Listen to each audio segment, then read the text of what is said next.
Sir ఏమైంది sir?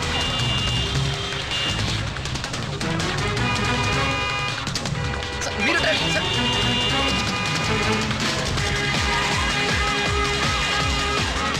Sir మీ emotion మీ driving చూస్తూ ఉంటే నా బండి ఈరోజు అవుటే సార్.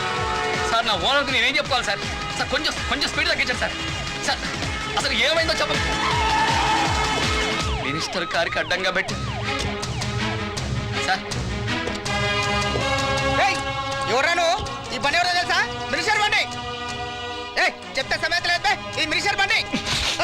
ఎవడైతే నాకేంట్రా?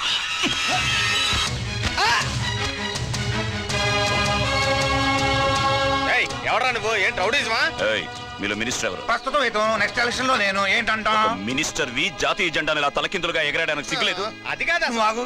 దేశమే తలకిందులుగా తగలనిది. ఇప్పుడు ఉన్నది మా గవర్నమెంట్. ఇక్కడ మేము పబ్లిక్ గా మర్డర్ చేసినా కానీ అడిగే దిక్కు లేదు. అయినా గుడ్డ పేరు గురించి పెద్ద బిల్డప్ ఏంటి? ఇగో ఆ గుడ్డ మెక్కని మేము ఎలాగైనా వాడేసుకుంటాం. గాలి వచ్చినప్పుడల్లా గాలి పడాలి ఎగరేసుకుంటాం. ఇప్పుడు చికెన్ తింటున్నా కదా, ఇగో ఈ చేతులు తీసుకెళ్ళి దీనికి చూసేస్తాను. ఏంటంట?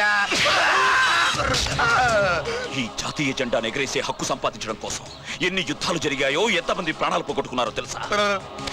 దీన్ని అగౌరవపరిస్తే అది పెద్ద దేశద్రోహం. అదేనా తెలుసా? మరేం తెలుసురా? ఈ భారతదేశంలో పుట్టిన ప్రతి ఒక్కడు జాతీయ జెండా గురించి, జాతీయ గీతం గురించి తెలుసుకోవాలి. అర్థమైందా? పైగా నీలా పాలించే వాళ్ళు అన్ని తెలుసుకోవాలి. వెళ్ళి నేర్చుకోపో. మీరు గ్రేట్ సార్. అంటే మీరు మిలిటరీ మేజరా sir? Yes. After long time 2 months leave లో ఇక్కడికి వచ్చాను. మా ఫ్యామిలీ అంతా ఇక్కడే ఉన్నారు.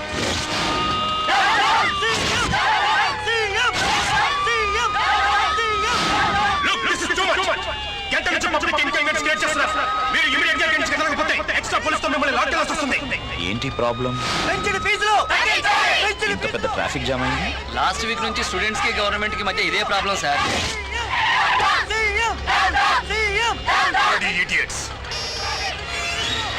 వెంటనే వచ్చేస్తున్నా సార్. దీన్ని అడ్డం పెట్టుకుని సీఎం దింపేయడానికి ఎడ్యుకేషన్ మినిస్టర్ రాజకీయం చేస్తున్నాడు సార్. వాళ్ళు డిఎన్కే మనుషులు సార్. డిఎన్కే? అవును సార్, వాడు పెద్ద పొలిటికల్ గుండా సార్.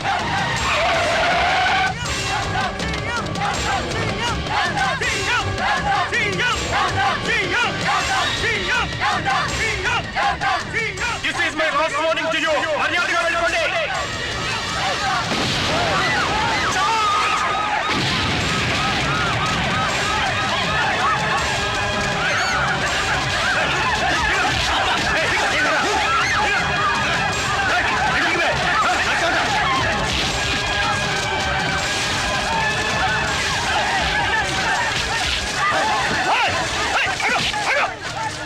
నువ్వు కొత్తడవా లేకపోతే పిచ్చోడవా? ఇది మన బండిరా.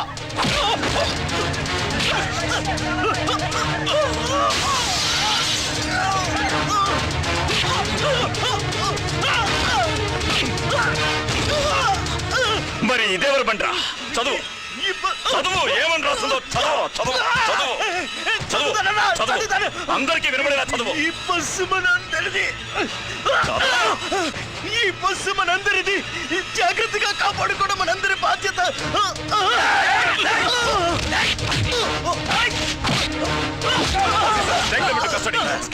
వీళ్ళే ఈ బస్సును తగలబెట్టాలని చూశారు. ఇందాక ఇక్కడ బాంబులేసింది కూడా వీళ్ళే. ఏంటి చూస్తున్నారు? ఇది సినిమానా, సర్కసా? బస్సు టికెట్ పై 10 పైసలు పెంచితే ర్యాలీలు, ధర్నాలు అంటూ గుండెలు బాదుకుని రోడ్డు మీద పడతారు. అదే బస్సుని మీ కళ్ళ ముందే తగలబెడుతుంటే చోద్యం చూస్తుంటారు. ప్రభుత్వం మీద కోపంతో ప్రభుత్వ ఆస్తిని తగలబెడుతున్నాం అనుకుంటున్నారు, కానీ అది మీరు కట్టిన పన్నుల వల్ల వచ్చిందని ఎందుకు తెలుసుకోలేకపోతున్నారు?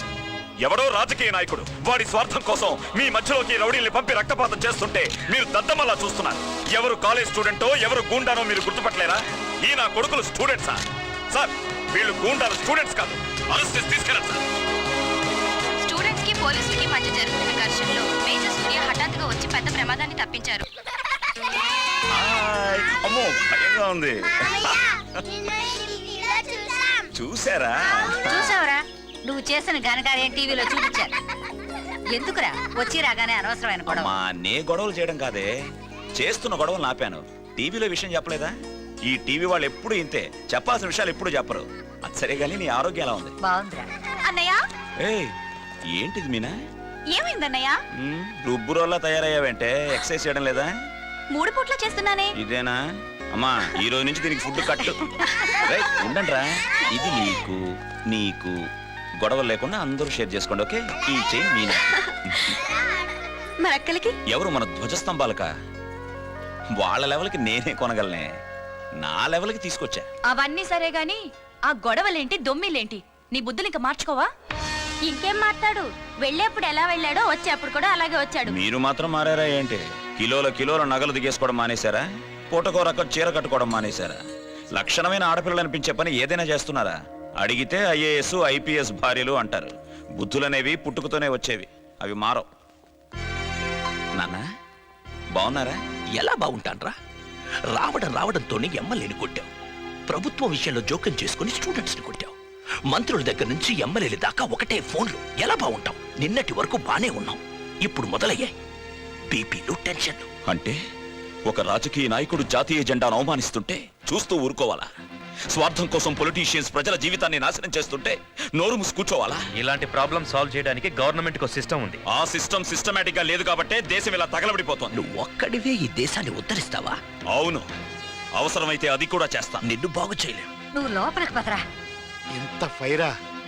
ఈ గొడవల కారణం మీరే అని తెలిస్తే అయ్యి బాబోయ్, మీకు ప్రాణాపాయం త్రుట్లో తప్పిపోయింది. అబ్బా! ఎందుకురా మీ నాన్నగారితో గొడవ పడతావు? ఆయనతో గొడవ పడ్డా ఏంటమ్మా? నాన్నంటే నాకు ఇష్టం లేదా ఏంటి? కానీ ఆయన గారు చేస్తున్న పనులే నాకు నచ్చడం లేదు.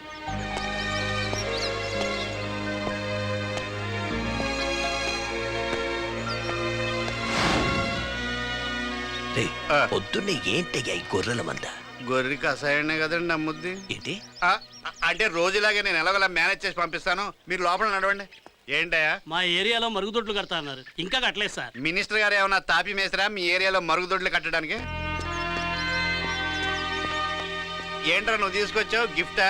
రామ్నగర్ పంచాయతీ శంకుస్థాపన రాయి పీక్కొచ్చాడురా. 3 ఏళ్ల కిందటేసిన ఈ రాయిని చూసేనా ఆ బండరాయి మనసు కరుగుతుంది పీక్కొచ్చానండి. ఒరేయ్, ముందు ఇక్కడి నుంచి పీకేయండి రా.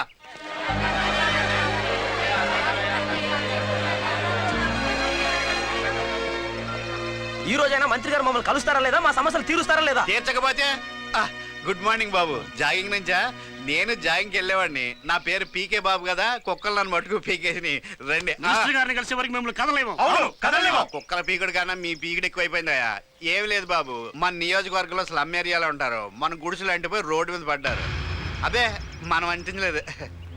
తెలిసి కూడా మంత్రి గారు పట్టించుకోవడం లేదు బాబు. వారం రోజులుగా ఆయన గారు ఈ టైం లేదని ఈ పిఏ బాబు తిప్పుతున్నాడు.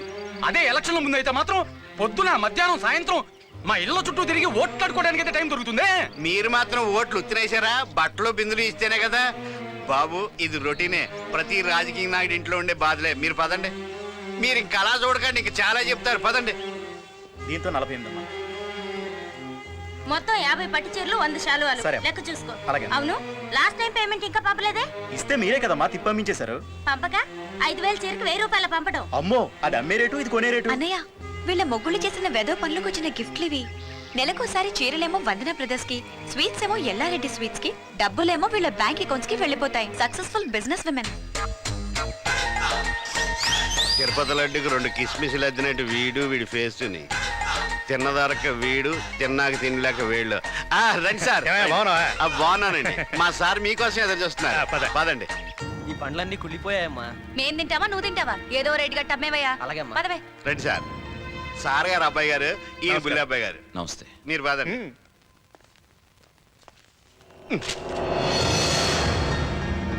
సార్, మీకు జరీ పంచలు, అమ్మాయిలకి పట్టు చీరలు, ఇవి అల్లుళ్ళకి కాస్ట్లీ సూట్స్, ఇక అందరికి కాశ్మీర్ ఫ్రూట్స్, ఇక పార్టీకి పర్సనల్ ఫండ్. అక్కడివ్వండి. వారి ఆకారం తగ్గట్టు ఇవన్నీ భీకరంగా తెచ్చారు. వీరు బాగుండాలంటే మీరు కూడా బీభత్సంగా చేయాలి. ఇంజనీరింగ్ కాలేజ్ విషయం అవునండి. వీసీకి ఫోన్ చేయి. సార్, వైస్ ఛాన్సలర్ గారా? అవునండి. ఒక్క నిమిషం అండి.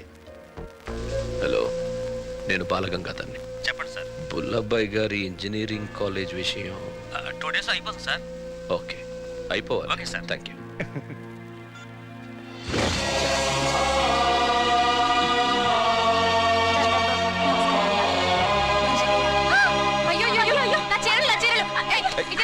ఏంట్రా ఇది? తెలుసా చేస్తున్నావా?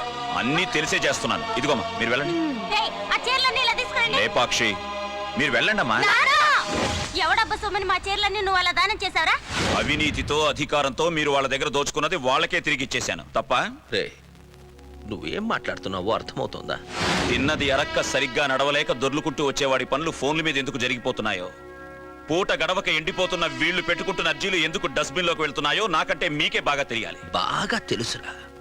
డస్ట్బిన్ లో ఉన్న వాళ్ళ ప్రాబ్లమ్స్ ని సాల్వ్ చేస్తే దేవుడిని అవుతానేమో గాని గొప్ప ధనవంతుణ్ణి కాలేను. మనలాంటి వాళ్ళు హాయిగా దర్జాగా బతకాలంటే ఈ దరిద్రులుగానే మిగిలిపోవాలి, లేదా మనం దరిద్రులం అయిపోతాం. డబ్బును దోచుకోవాలి, అధికారాన్ని వినియోగించుకోవాలి. మనం వాళ్ళకి ఉపయోగపడ్డం కాదురా, వాళ్లే మన ఎదుగుదలకు ఉపయోగపడాలి.